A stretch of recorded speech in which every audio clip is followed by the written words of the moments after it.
മദീനക്കാരൊക്കെ കിട്ടിയിട്ടില്ലെങ്കിൽ പിന്നെ അജുവക്കാരൊക്കെ എവിടുന്നുള്ള കാരക്കയും ആവാം.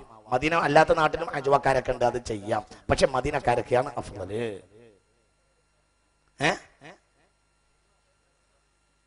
എത്ര ദിവസമാണ്? ഹർദിൻ. ഹർദിൻ എല്ലാ ദിവസവും. എത്ര ദിവസം നിൽക്കണ്ട? നല്ല ചോദ്യാണ്. നോമ്പ് കഴിഞ്ഞിട്ട് നിന്നാ പോരാൻ. നല്ല ചോദ്യ. നല്ല ആളുകളുണ്ടെന്നാ മനസ്സിലാവണത്. നോമ്പ് കഴിഞ്ഞിട്ട് നിന്നാ പോരാൻ. അവസാനിപ്പിക്കാണ്. ശ്രദ്ധിക്ക. അതിരാവിലത്തെ അതിരാവിലെ മദീനത്തിൽ قال من استبح بسبع تمرات عجوا لم يضره ذلك اليوم صم ولا سحر. حبيب نبي صحيح البخاري അന്ന് വിഷമോ സിഹറോ ബാധിക്കുകയില്ല. ഫലം യളുറഹു ذلك اليوم صم ولا سحر. അന്ന് വിഷവും ഏൽക്കൂല, അന്ന് സിഹറും ഏൽക്കൂല. സ്വഹീഹുൽ ബുഖാരി. പുണ്യ നബി സല്ലല്ലാഹു അലൈഹി വസല്ലം 7 കാരക്ക എല്ലാ ദിവസവും. നോമ്പ് കാലത്താവുമ്പോൾ നമ്മൾ പിന്നെ രാവിലെ എണീറ്റ് അത്താഴത്തിന് എണീക്കുന്ന നേരത്തെ ചെയ്തോളൂ. ദീഖുല പോലെ അപ്പോഴും ഉണ്ടല്ലോ. രാവിലെ എണീറ്റിട്ടേ, മനസ്സിലായില്ല, സുബഹി നിസ്കരിച്ചിട്ട് കഴിക്കണം എന്നല്ല പറഞ്ഞതേ. അതിരാവിലെ എണീക്കുമ്പോ കഴിക്കാൻ ദീഖുല പോലെ വയറ്റിലേക്ക് ആദ്യം ഇറക്കുന്നത് അതാവുക. അതിപ്പോ സുബഹിന് മുമ്പും ആവാം, സുബഹി കഴിഞ്ഞിട്ടെന്നല്ല, സുബഹിന് മുമ്പും ആവാം. സൗകര്യത്തിന് മലക്കൾ വെറുക്കണ സാധനല്ലേ വായിലുള്ള സാധനങ്ങൾ ഉടനെ കഴുകി ശുദ്ധീകരിക്കണ്ടേ? ഉടനെ, മനസ്സിലായില്ലേ പറഞ്ഞത്? ഉടനെ അത് കഴുകി ശുദ്ധീകരിച്ചോളാം. കാരണം മലക്കൾക്ക് ഉറപ്പല്ലേ ആ സാധനം. ദുർഗന്ധമേറ്റു മലക്കുകൾ വെറുക്കുന്നതാണ് പറഞ്ഞില്ലേ? അപ്പൊ അതിന് ഏറ്റവും പ്രധാനപ്പെട്ട ഒന്നാമത്തെ പരിഹാരം അതാണ്. 2 നിത്യമാക്കുക. പ്രൊട്ടക്ഷനാ. സെഹർ വരൂല. സെഹർ വന്നാലുള്ള പരിഹാരം വേറെ ചെയ്യണം. സെഹർ വരാതിരിക്കാനുള്ള പ്രൊട്ടക്ഷൻ മാത്രം ഞാൻ പറയുന്നുള്ളൂ. സെഹർ വന്നാൽ ഓരോ സെഹറും അതിന്റെ ആലിമിനെ കൊണ്ട് പഠിച്ചിട്ട് ഖുർആൻ കൊണ്ട് ചികിത്സിപ്പിക്കണം. അതിന്റെ ആലിമ്യങ്ങൾ ഉണ്ടാകലും ഒരാവശ്യമാണ്. അതിവിടെ ഇങ്ങനെ തുറന്ന് പറയേണ്ട സംഗതികളല്ല. അത് ഈ ഒരു വാക്കുകൊണ്ട് അത് തീരുകയുമില്ല.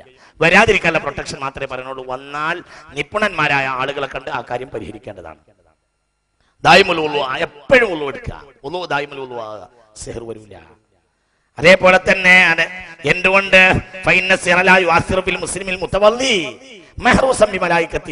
മലക്കളുടെ പ്രൊട്ടക്ഷൻ അവനുണ്ടാകും. പിന്നെ ഒരിക്കലും ഒന്ന് فإنه ليس من يبيت طاهرا إلا بات معه في شعاره ملك ولا ينقلب ساعة من الليل إلا قال اللهم اغفر لعبدك. രാത്രി ഉറങ്ങാൻ കിടക്കുമ്പോൾ പ്രത്യേകിച്ച് ഉള്ളോടുക്കുക. ഉള്ളോട് കൂടെ അല്ലാതെ ഉറങ്ങാൻ കിടക്കരുത്. ഉള്ളോട് കൂടി മാത്രം ഉറങ്ങാൻ കിടക്കുക എന്ന്. പിന്നെ സ്വലാത്തുൽ ജമാഅത്തിനെ ദായിമാക്കുക. സ്വലാത്തുൽ ജമാഅത്ത് ദായിമാക്കുക. ജമാഅത്ത് നിസ്കാരം 27 ഇരട്ടി എന്ന് പറഞ്ഞാൽ ആ ഇരട്ടിയൊക്കെ ഇതിൽപ്പെട്ടതാ ശാരീരികമായ പ്രൊട്ടക്ഷൻ. 27 ഇരട്ടി എന്ന് പറഞ്ഞാൽ 27 നേട്ടങ്ങൾ ഉണ്ടാവും. ഓരോ നേട്ടത്തിനും ഓരോ പ്രൊട്ടക്ഷൻ ഉണ്ട്. അതിൽപ്പെട്ടതാണ് സിഹറിന്റെ പ്രൊട്ടക്ഷൻ. 27 ഇരട്ടി എന്ന് പറഞ്ഞത്. പിന്നെ അതേപോലെ തന്നെ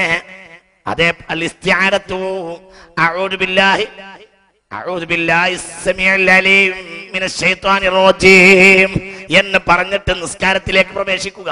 തക്ബീറത്തുൽ ഇഹ്റാമിന് മുമ്പ് 3 തവണ അഊദു ബില്ലാഹി സമീഉൽ അലീം മിനശ് ശൈത്വാനിർ റജീം അങ്ങനെ പറയേണ്ടത്. എങ്ങനെ?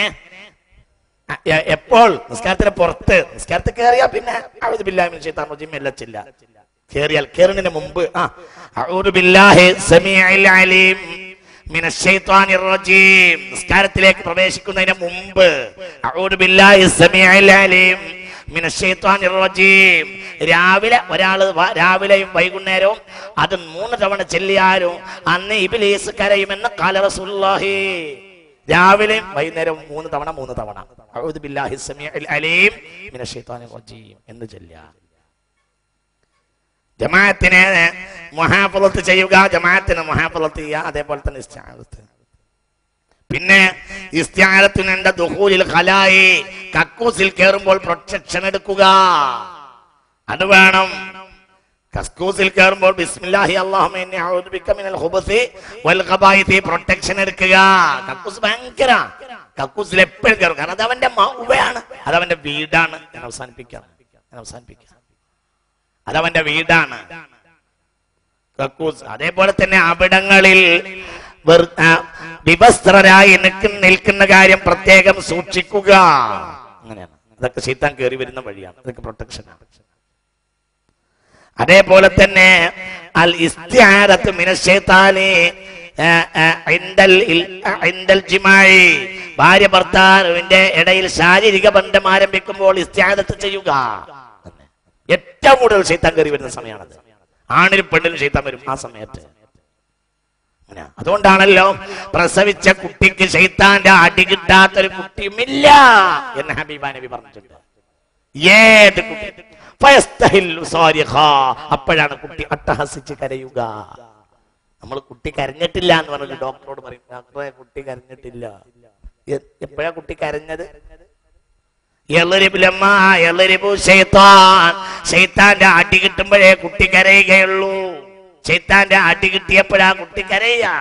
ഒരു കുട്ടി അങ്ങനെ ആയില്ല, കരഞ്ഞിട്ടില്ല. അത് ഈസാ ഇബ്നു മറിയമാണ് എന്ന് പുണ്യനബി എന്തുകൊണ്ട്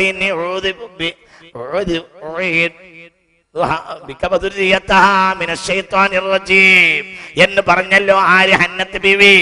നേരത്തെ തന്നെ പറഞ്ഞു ശൈത്താനെ തൊട്ട് കാവലിനെ തേടി. ഈ കുട്ടിയെയും കുട്ടിയുടെ കുട്ടിയെ ശൈത്താനെ തൊട്ട് ഒഴിവാക്കുന്നു എന്ന് പറഞ്ഞു. അത് തന്നെ. അപ്പൊ ശ്രദ്ധിക്കുക, ശാരീരിക ബന്ധം പുലർത്തുന്ന നേരത്തെ ഇസ്തിആദത്ത് മസ്റ്റ്, വളരെ പ്രധാനപ്പെട്ടതായി അത് കയ്യിൽ അത് കൊണ്ട് നടക്കുക. അതേപോലെ തന്നെ ശ്രദ്ധിക്കേണ്ട മറ്റൊരു പ്രധാനപ്പെട്ട കാര്യം, അതേപോലെ തന്നെ ആയത്തുൽ കുർസി ഉറങ്ങുന്ന നേരത്ത് ആയത്തുൽ കുർസി ചൊല്ലുക. ബാങ്ക് ഇഖാമത്തിന്റെ ഇടയിൽ ആയത്തുൽ കുർസി ദായിമാക്കുക. നിസ്കാര ശേഷം ആയത്തുൽ കുർസി ദായിമാക്കുക. ഇതൊക്കെ ചെയ്യുക. ഖിയാമുൽ ലൈലിനെ സൂക്ഷിക്കുക. ഖിയാമുൽ ലൈലിനെ സൂക്ഷിക്കുക. രാത്രി ഖിയാമുൽ ലൈൽ അല്പനേരം നിസ്കരിക്കുക. ഇതൊക്കെ സൂക്ഷിക്കുക. പിന്നെയോ കണ്ണിന്റെയും കണ്ണ് ചെവി പോലത്തത് ഹറാമിനെ തൊട്ട് പരമാവധി സൂക്ഷിക്കുക. കണ്ണ് ചെവി എന്നുള്ളത് ഇബ്ലീസ് കയറി വരുന്ന പ്രധാനപ്പെട്ട അവയവമാണ്. അതൊക്കെ സൂക്ഷിക്കുക. അത്തരം ആളുകൾക്ക് ഒക്കെ സൂക്ഷിക്കുന്നവർക്ക് മലായിക്കത്തിന്റെ പ്രൊട്ടക്ഷൻ ഉണ്ടാവും. ഞാൻ അവസാനിപ്പിക്കുകയാണ്. അപ്പൊ ഇതൊക്കെയാണ് ഇതിന്റെ ഫസ്റ്റ് എയ്ഡ്. ഇതൊക്കെ പ്രധാനമായി ചെയ്യുക. ഈ കാര്യങ്ങൾ വുളൂ ദായിമാക്കിയതിനെ ഒരു പേടിക്കണ്ട. ഒരു പ്രശ്നം ഉണ്ടാവില്ല, ഒന്നും വരില്ല. പിന്നെ അതേപോലെ തന്നെ മറക്കരുത്, ഞാൻ മറന്നുപോയതാണ്. എന്ത്? മിസ്വാക്ക് അനങ്ങി പോകരുത്. എപ്പോഴും മിസ്വാക്ക് സദാ നേരം. മലക്കുകളെ പ്രൊട്ടക്ഷൻ ഉണ്ടാവും. ഒരു പേടിയില്ല.